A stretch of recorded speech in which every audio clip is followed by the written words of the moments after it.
Thank you, Amy. Oh, there's my voice. Hi, everybody. Thank you for being here. I'm so thrilled to be here. I'm a huge fan of Carl Sandburg College. My mother, I grew up with Carl Sandburg, I always like to say, because my mother wrote her first book about Carl Sandburg, and I felt like I lived with him in our house in Indiana when I was growing up. And my mom was a writer, as a lot of you know, and I really learned to find the story in everything from her. She really taught me just how to see the story in everything, and always encouraged me to keep writing because it was something I loved to do more than anything, ever since I could form words. So this book in particular, as Amy said, this is my 8th book, but it's my first young adult book. And I'm really excited about it because I've been a fan of YA literature for a long time. And when I was growing up, we didn't really have the YA genre.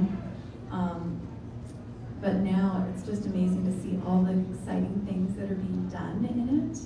I feel like there's so much brave, bold, daring, creative work being done, and I wanted to be a part of it. And the way I came to write this book, I'm just going to tell you a little bit about how I came to write it. I'm going to read a short section and then answer any questions you might have. But this book I wrote in the summer of 2013, and it's the book I wasn't planning to write, but it's the book I've been carrying around with me for a long time. In the summer of 2013, I was finishing up a book. It's the 4th in a series of adult novels that I've been working on, and I've been working on that series for years. So I was feeling a little burned out and a little bit in need of a break. But about a month from the time it was due to my editor, my agent died very unexpectedly. And you know, your agent is everything to you as a writer. He's your mentor and your friend and your champion. And I was completely lost because I didn't know, it never occurred to me that I would never not have this person in my life. And I'd been working with him for 15 years. So I needed to find a new agent, and I was, as I said, in the middle of this deadline, and I had to start talking to new agents. And when I was doing that, you know, they were all very impressed by the books that came before, but they also wanted to know what the new project was going to be. So I had to come up with a new project. And I thought about this boy that I knew and loved years ago. And knowing him was such a profound experience in my life. And it was one that I always had a difficult time talking about, much less writing about. But I knew I always knew I wanted to write something about it. I just didn't know if I would be able to. Sometimes the most personal stories are the hardest, even though they always say write what you know. So I thought about that, and I thought about the last conversation I had with my agent in person, when he said, whatever you write next, I want you to write it because you can't imagine writing anything else. Just write it with your whole heart. So I thought about that, I thought about this boy I knew and loved, and I thought, no one will know if I just sit down and write a chapter, and if it's terrible, no one will know but me. So I sat down at the computer, and I wanted to write from this boy character's voice, this boy who was inspired by my former boyfriend. And I suddenly heard the first line of the book, which is today a good day to die? And I saw this boy standing on top of his high school bell tower ledge, looking at the ground, thinking about jumping off. And then suddenly there was a girl up there with him, also thinking about jumping off. And I just kept writing, and it came out very quickly. I wrote it in about 6 weeks, which is really fast, for me at least. And the response was really, I mean, I wrote that, I finished it in July. I got signed with my new agent in July. We sold it to Random House They preempted an auction and we sold it to them in a 2-book deal in August. So it all happened very, very fast. And it's been the most wonderful journey with this book because it does come from such a personal place. And it all started with this boy who I knew. And then it grew and grew, and now we're up to 34 foreign territories. And it's going to be a movie with Elle Fanning, and all of that is so exciting. But I think the most exciting thing to me is that I actually wrote this thing that I was most afraid of writing. So I'm just going to read a brief passage, and then I'm happy to answer any questions. I'm going to read from the beginning because one time I made the mistake of reading from the end of a book, and this poor woman in the audience had to cover her ears the whole time because she didn't want spoilers, and I felt so bad. So I'm not going to do that. I'm going to read from the very start. This is actually from the first chapter. It's in Finch's voice. I tell the book in dual narration, so Finch and Violet alternate voices, and somehow, for some reason, I found Finch's voice, it was always the easier one to write for me, even though I probably relate more to Violet.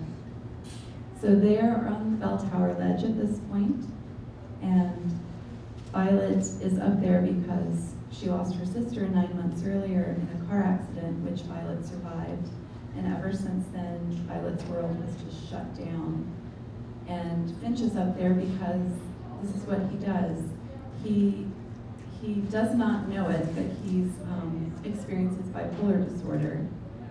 He has bipolar disorder, but he's undiagnosed. So all he knows is he has these very extreme moods. He's either, as he calls it, awake, or he's asleep.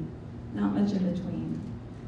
And so one of the things he does is he faces death a lot because it helps him feel more alive and like he has more control over himself.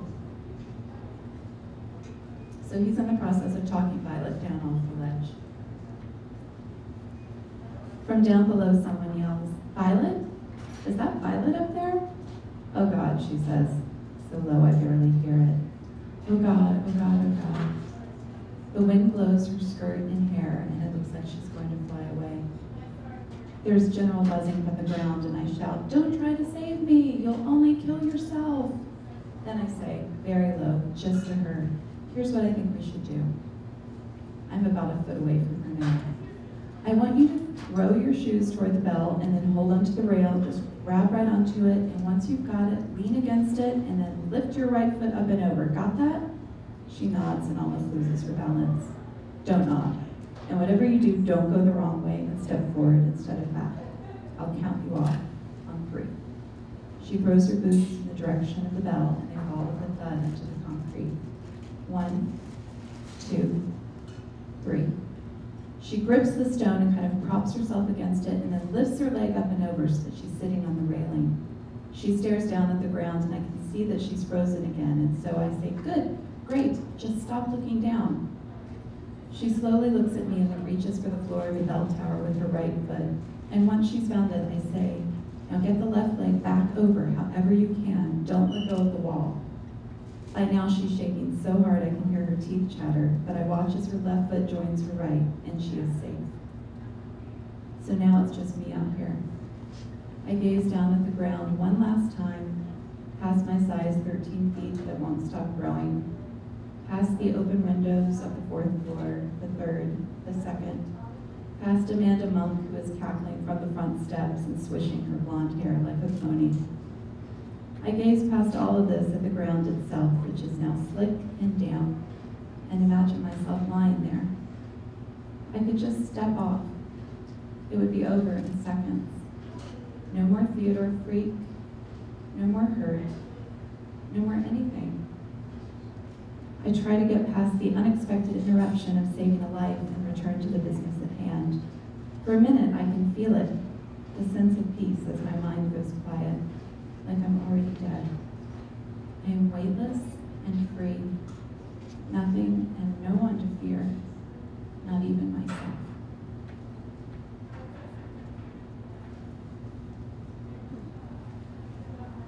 In the book, I needed to get Finch and Violet together off the bell tower ledge, which was a little bit of a challenge, and I almost wrote myself into a corner with that one because Finch is better known as theater freak, Violet is more popular and well-liked.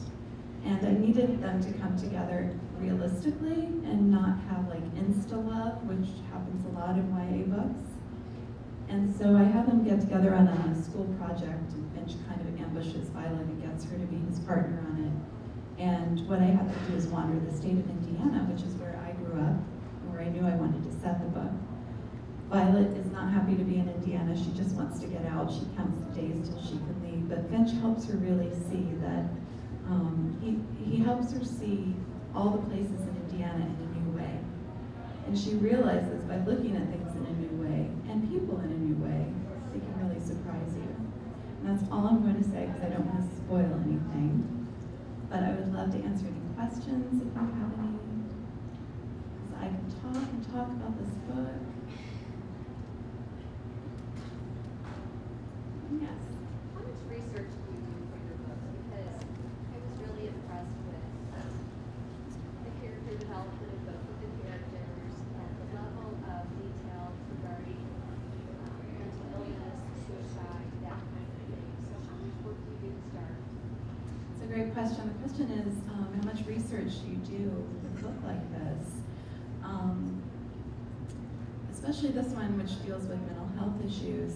You know, I started my career in nonfiction, and because of that, I have that research instinct and gene, and I actually have to always pare myself back because I can just get on a research kick and go crazy and not want to stop.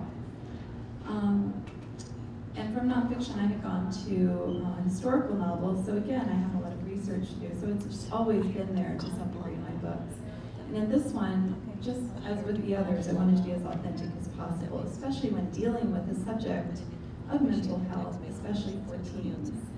I feel like you have a great responsibility, especially when writing for young adults, to be honest. And that's what I wanted to do here.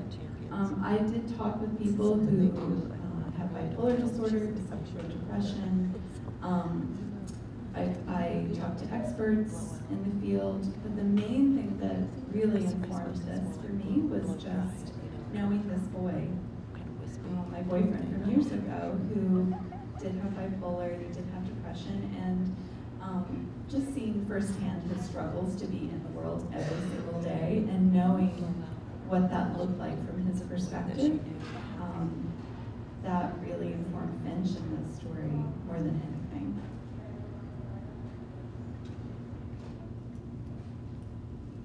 Yes.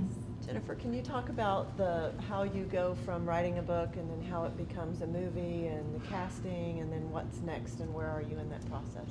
Yes. The question is about talking about the process of going from writing a book to the movie and where we are in the process. And I'm so excited about the movie, especially because no one knew this. When Elle Fanning got attached, no one knew that I had actually pictured her as Violet when I was writing the story. I always cast my characters, and a lot of authors do this. So when I was writing, I had a picture of Elle and a picture of who I pictured as Finch on either side of my document, so that I could just, keep track, especially when I get into what I call the dreaded middles of stories, where you can easily start wandering around lost. It really helps to have that, that little thing to help you, that picture, to help you keep track of your character and stay on point. And so it was amazing to me when she got attached, because I pictured her as, and so I actually got to see who I pictured as Violet, playing Violet. And it's I don't write for the purpose of selling it to movies, but I did go to film school for screenwriting, and that was a great experience because it helped me a lot with dialogue and how to write description in a succinct way, and also how to write very visually. So it's fantastic to think of it being adapted. The producer and director are wonderful to work with, and I feel very lucky because, unlike a lot of friends of mine who have had their books optioned, I'm actually involved in the process, which has been wonderful. So many people are just cut out once they sell, the book to a production company or a studio, then they never hear about it again. maybe it'll get made, usually it doesn't, and they're never involved in it. And these people have really been involving me from the beginning. They feel like it's a very special book, and they all have some sort of they relate to it in some personal way, and they feel very protective of it. So that's really wonderful. We just signed the screenwriter. I'm not writing the script, but the director's asked me to consult with him, to consult with the writer, to work with him on the script.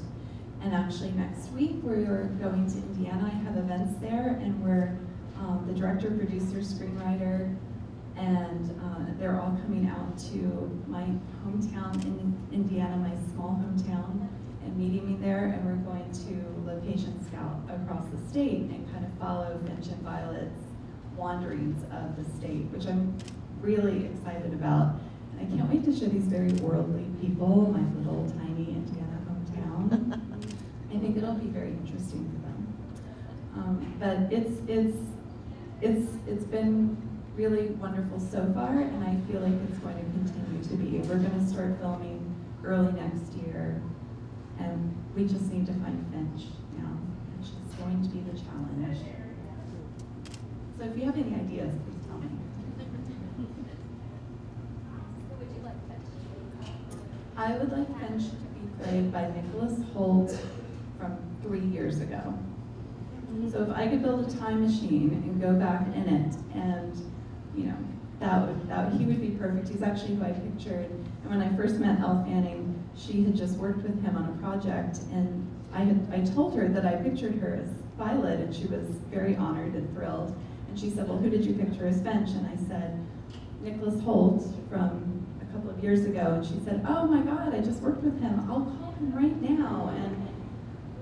And it killed me, but I had to say, no, you can't, because he looks too manly now. He's too old. I don't know why. But anyway, we need to find I'm sure there's a young, probably relatively unknown actor out there who's very talented, who could just become Finch. Yes? One of the places you had to wander was the bookmobile park. Where did that come from? I want to go there. Oh my gosh, this question kills me, because it is the one I get asked the most about this book, and it does not exist. It is the only place in the book where they wander that is not real. Yes, and I wanted to. They're all real. I mean, the world's biggest ball of paint, that's real. The backyard roller coaster that the farmer built in his backyard, that's real too. The bookmobile park, not real. I made that up. I actually had a different scene in there, and I had a scene in which Finch and Violet go to the cemetery where all the graves are like dollhouses, and that actually exists. But my editor said, right at this point, we need something a little more positive, and this feels a little darker, so let's, change it out for another place. And I had to come up with a scene over a weekend, and I was just thinking, what place? And I was going through places, real places, and I thought, wouldn't it be really cool if, I saw a picture of a bookmobile, and I was like, oh, wouldn't it be kind of cool if there were a place people had bought old bookmobiles and just parked them at their farm, and people can come and go shopping, and each bookmobile would be a different genre of book, like classics, YA, So it lives in my imagination, but it's not actually real yet. Maybe someone will build it.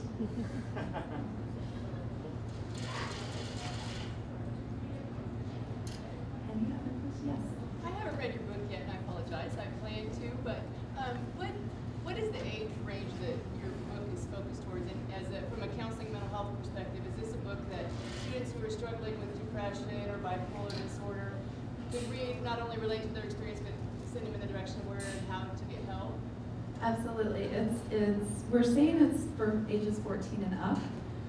I just was at a festival last weekend and heard the statistic that 65% of readers of young adult literature are actually adults, actually over the age of 18, which was interesting.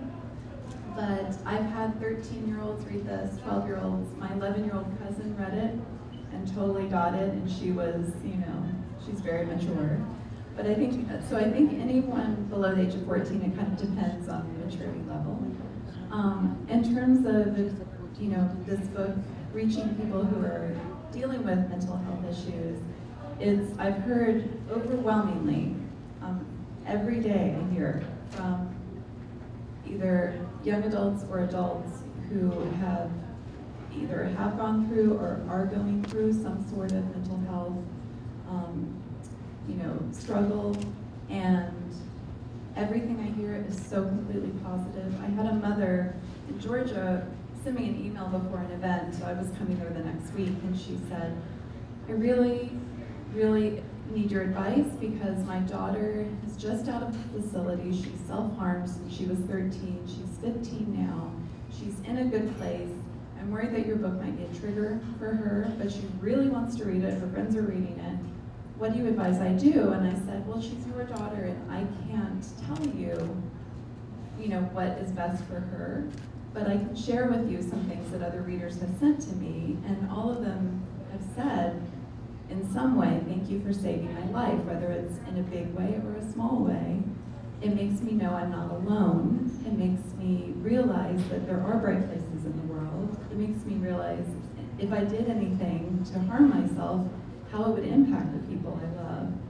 And so she decided to let her daughter read it, and I hear from Margaret, it's her daughter's, and I hear from her every week just saying, here's another bright place I have, and she's doing great, and the book was really good for her.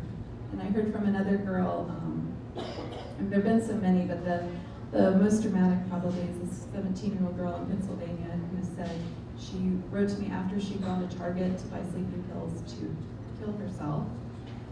She, for whatever reason, my book happened to be sitting next to the sleeping pills. It was shelved, and she saw the book, forgot about the pills, read it, took it home and read it, and then wrote to me right afterward and said, your book changed my life. I just signed up for counseling. I told my parents what was going on, and you know, I want to be okay. So I would say it's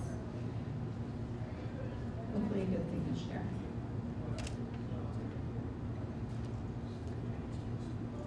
One of the things I saw that you shared when you were, I think maybe in London, you would put some of your books and leave them, and then the cameras would watch somebody to come pick it up. Tell me about that experience. That was, I did a tour, a UK tour for the book there, and one of the things we did is film crew from Penguin, which is my publisher there, we took a walk along the Thames and a river, and we left some of my favorite books. I would talk about them a little bit, why I love them, like Wonder by R.J. Palacio, and The Outsiders by S.E. Hinton. And we would leave them in certain places, like by a phone booth or on a bench or by a statue. And then we watched as people came along and they were like, what is this book doing? And they would pick it up kind of tentatively and then run away with it. And it was really, really cool to see and to do that. And I had minutes before just crashed into a bathroom door with my nose. So it was a very interesting experience because I tripped, fell, had like this huge swollen nose, but the show must go on. Books must be spread. Talk about a little bit about your practice of having other people sign your book. Yes. One of the things I do, what Lori is talking about, is this is my copy of the book that I've taken everywhere, and I have everyone sign it. When I go to events, I've done this since the book came out in early January. For the UK, I took the UK version I did the Italian tour, and I took the Italian version of the book and had them sign it. So it's a really special keepsake that I have, and I got this idea from my mother. She used to do this with her books, and I just thought it was the coolest thing. It's so special to me, and then people seem to be excited when they get to sign it as well. So it's really fun, and it's fun too because I'm doing all these events with other YA authors, and I totally fangirl over them. So I got, like David Levitan has signed it, and Jandy Nelson, and all these people whose work I really love. So it's fun for me too to go back through and Elle Fanning has signed it, the director, and it's really, really nice to have as a keepsake. That ties in a little bit with my question. You mentioned other young adult writers that you like to read, and talking about the question on research, how much have you read of a lot of other young adult writers? I mean, I tend to read young adult for just for pleasure. If I'm going to pick something up in the little reading time that I have, it usually is YA. Although right now I'm in a Nick Hornby, and I'm reading everything Nick Hornby has ever written. But some of my favorites, I love David Levithan. He's one of my favorite writers. He wrote Will Grayson with John Green, and Every Day, which is his own Nick and Nora's Infinite Playlist. And he's just not only an amazing writer who he does a lot of interesting things with form. In every different book, it's in a different form. But he's a publisher as well. He's editorial director at Scholastic, and he's just the loveliest human ever. So I love him. And Jandy Nelson is amazing. Her I'll Give You the Sun is one of the best books ever. And I love Jasmine Morga's My Heart and Other Black Holes. Becky Albertalli's Simon versus the Homo Sapien Agenda, which is great. There's so much good stuff coming out too, and some of it I have to stop and think, is it out yet? Because we get a lot of advanced reading copies from other authors we share, and so I know about a lot of good books that are coming out, like Everything by Nicola Yoon, who's a friend of mine. It's an amazing book that's coming in September. So I always say reading, when people ask about writing advice, I always say, it sounds silly, but one of the things you need to do is read. Because you get other ideas from other authors, and it just expands your world. Do you think you'll return to nonfiction? I would like to return to nonfiction. I would love to do it, not even return, but just kind of do it as an additional side thing. I actually talked with my first editor who edited my first 2 nonfiction books about possibly doing a project together, which I would love to do because he's wonderful to work with. But right now my heart is really in YA. And not just, the actual writing of it, but just the whole world that encompasses it. The people involved in it, from librarians to booksellers, publishers, the other authors, and most of all the readers. Just my favorite thing about anything I've ever done in writing. Have you read Sherman Alexie, the Native American writer? Yes, I have. I taught a college level class with everyone from freshmen to seniors, and they absolutely loved it, which supports your point about older people reading it. Because I was a little concerned maybe it would be too juvenile, and they said, oh no, it was the best book of the whole semester. It absolutely, Sherman Alexie is wonderful, and I think so much. That's a great instance, an example of things that transcend a genre, and I think that happens a lot. It's the one that's the autobiographical, the part-time diary or the full-time diary of a part-time Indian. Yeah, it's a brilliant book. It is. Yeah. And I couldn't get over how much 18 to 22-year-old people just thought it was the greatest thing they'd ever read. Which is wonderful. I thought so too. And I think it's a relating to it. I mean, he talks about tough situation, very tough. And I had people blogging and journal writing about it, and many of them said, I thought my life was hard. When I see that this person has to go to a different school and walk 22 miles and that kind of thing. And it's good for us to see that. Yes. And I think that on so many levels, that book and also many of the other ones I'm mentioning, and just a lot of the things being written in YA, so much of it is just, there are common things we all relate to. At one point in each of our lives, we felt like maybe we didn't belong, or we didn't fit in, or we're not being heard or seen in the way we would like to be. And there's so many common elements like that. So no matter how old you are or how young, I think you can relate and find yourself in the pages. Jennifer, I don't really know anything about YA. I hardly know what it stands for. Young adult. I thank you. But I'm just wondering, can you ever see this genre becoming a non-genre? In that I hear some people, and I'm sure your mom would support this, she didn't like to be known as a woman writer or a feminist writer, or other people didn't want to be known as a black writer. They were writers. And could you see that at some point YA books just become books? I mean, that's a great question, and I think that, yes, I think on some level. I do want to add too, YA is really the only genre that makes money in the publishing industry. That and romance novels. Those are the only two genres. Adult fiction and nonfiction lose money every year. They've lost more money this year than they did the year before, and et cetera. In terms of it, you know, not being a genre anymore and just being a book, I mean, that's, you know, it's one thing I've always felt strongly about. It's why I've written adult nonfiction, adult fiction, I wrote a memoir, and I've written now YA, and I've also done some TV and film.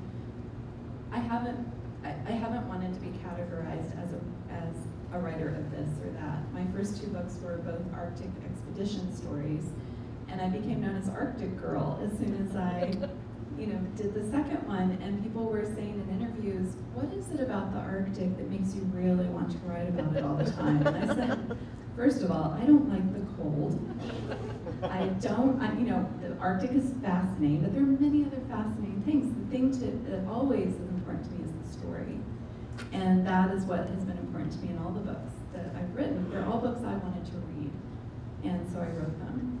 And so I agree with that in that I don't want to be categorized as a writer of this or that. I'm a writer, period. But I know why they have the categories, because it is easier for people who are not interested in this, or people who are of a certain age, you know, maybe not old enough for this. But maybe one day it'll just be books. I certainly think already more YA, as I said, is being read by adults than by actual young adults. So it's already, in a way, moved in that direction. I was just curious if you could elaborate more on the Germ book. I was really excited to learn that it was actually real after reading the book. Yes, Germ is real.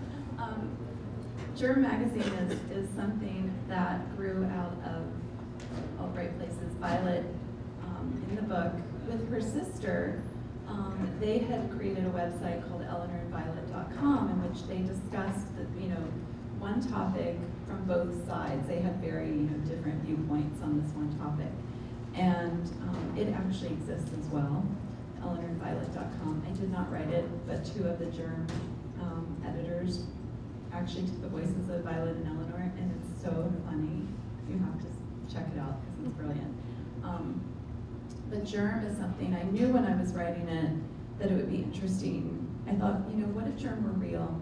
It could be really interesting, because if I see a web address in a book that I'm reading, I want to type it in and just see if it's real and it really exists. And so I thought, what if we gave them something if someone decided to do that?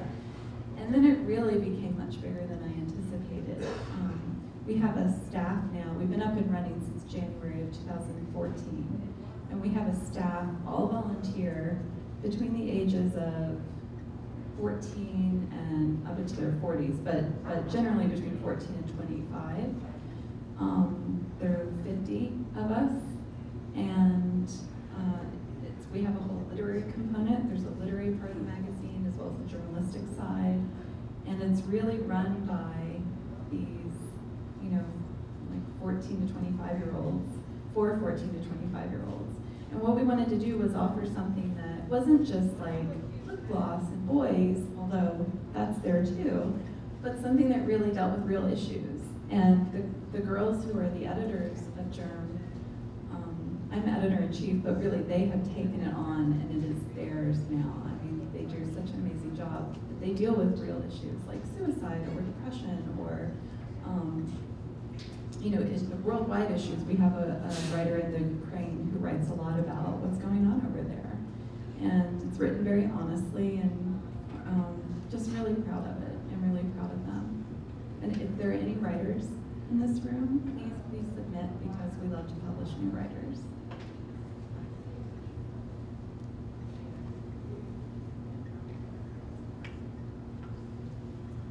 so much.